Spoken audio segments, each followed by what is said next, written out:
inviting Yung us. Biryanis po ay dahil, paano po nagsimula si Biryanis business? Actually, we started this when we started cooking from home, and it's been like almost 2 years, more than that. And we thought it's going to be a home cooking and all, but people started asking for food. Can you sell this and all? So we started selling it, and I was working with a BPO company that time. And while working, actually, that work I joined because of pandemic. Before pandemic, I worked as a chef for 14 years. So then while pandemic, after pandemic over, so we started selling this, and my colleagues started buying it, and slowly we started selling 10 to 40 boxes a day. So I was making more money than selling having job. 14 years in your country as a chef? No, actually, I was working in Saudi, Germany, and US. 14 years na naging chef si Sir, ano pong nickname natin? Avi. Avi na lang, oo. Sir Avi. Miss Ken, paano Yes, kayo po. nagkakilala ni OFW Sir po ba Avi? kayo? Nag-internship kami sa US back in Perfect. 2017. So, he was a chef in the kitchen. I work at the front desk. Ay! February talaga. Grabe tong pag-ibig month na to. So, pag-ibig. Intern ka lang nun. Opo. Siya din po. Sabay kayong Apo. nag-internship. Pero magkaiba ng syempre, kumbaga, Sa kitchen siya, ikaw front. Yes, ng yes. designation. Opo. She likes to eat chocolate. She likes to eat chocolate back then.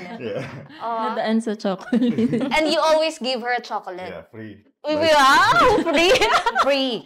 Sino ba di may in love pag And binibigyan then, ng free? nung magkakilala kayo, And that's back in 2015. And then after a year, I went home engaged already. And then we get married Ano in ba naman to? 2017 sa 2 India. Apo. sa 2 India years. kayo nagpakasal. Opo. After 2 years na LDR, and then I went to India. We got married there. Paano kanya na-encourage na, di ba usually kapag may mga partner, mga Pinay, Yes, na Pilipina. foreigner, dito kinakasal. Sa di probinsya. ba? Pero iba kasi ang kasal sa, iba yung ceremony. Sa di ba? India. Ceremony India. sa India. ng Dinala mo wedding. yung Paano pamilya yan? mo doon? So that time, it was just me po na pumunta ng India. Back then it was just out of like we needed to get married so I can stay there. Parang ganun lang po yung goal that time. Then it didn't work so I had to go home then no 2017. Then LDR ulit ng 2 years until he came here sa Philippines 2019. 2019 just before pandemic. Medyo matagal yung yung time. Right. We have 3 na Shifting sila. Yes po. From 11 a.m. to 1 a.m. Makikita nila to sa Newport. So, may ano rin ba yan? Kahit yung maliit na table, di ba? Minsan may ganun Parang alfresco style. Yes, alfresco may style. alfresco dining pero ang kasya lang po is 6 packs. So, 2 tables, high tables, high chairs. And actually, it's hot areas. Outside is hot. Not a lot of people wants to stay outside, so they take out mostly. Take out. Yes. What about sa Eastwood? Eastwood. Ayan. So, our Eastwood location just opened a month ago. Bago. Yes po, January 14. That's located at the 4th floor food park, Eastwood City Walk 2. So, beside Paeng's Bowling, if you're familiar. Sa loob kayo ng mall. Yes. Ng mall. They have new repertory actually. It's a theater, live theater. So they are marketing it to become a theater and plus food park. Food together. parks. May mga ibang food trucks pa po doon. Sa ngayon, ano yung mga, kumbaga, yung sa mga pinagdaanan yung mga... To truck, it doesn't feel like a celebrity is coming. A human and pretty good, nice person. He talks very good chef. He learned making samosa right away. Meron kayong Facebook page, merong TikTok. Ayan, plug niyo po. Ayan, sa Facebook po, you can Ayan, si Chef search Tatung. Biryanis. Yeah, that's Chef Tatung. In Instagram, Biryanis PH, and TikTok, Biryanis PH. Ayan, that's our page po. At may hasagot naman kagad once May na may man- mag-inquire. Yes, kami po. So, if it takes time, Busy. Busy lang kasi it's just the two of us who manage the whole business.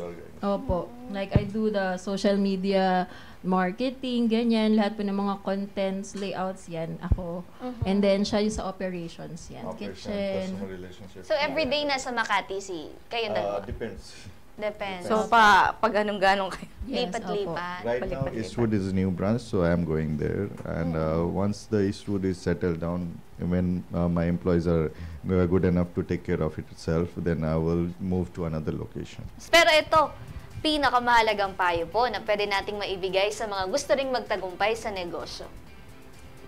What Best advice For to those who wants to begin the business. the best advice is, first of all, you try your product and make sure you make people understand what you are selling it. And next thing to start is like funds is not a big deal. You can manage it somehow, somewhere. And the thing is, if you believe in your product, you can sell it. Si ma'am. What about you, ma'am? Yeah, be confident about your product, and before you put up a business, based on my experience, like, do a lot of research first, and then you have to do all the legalities, hire a professional, diba? So that you'll be compliant with diba, BIR, ganyan, to do those for you kung wala kang experience. And just show up for your business every day. Kasi may araw na hindi kikita, ganyan, slow. But you have to show up and support and always promote your business. Always. Yeah. Pinoy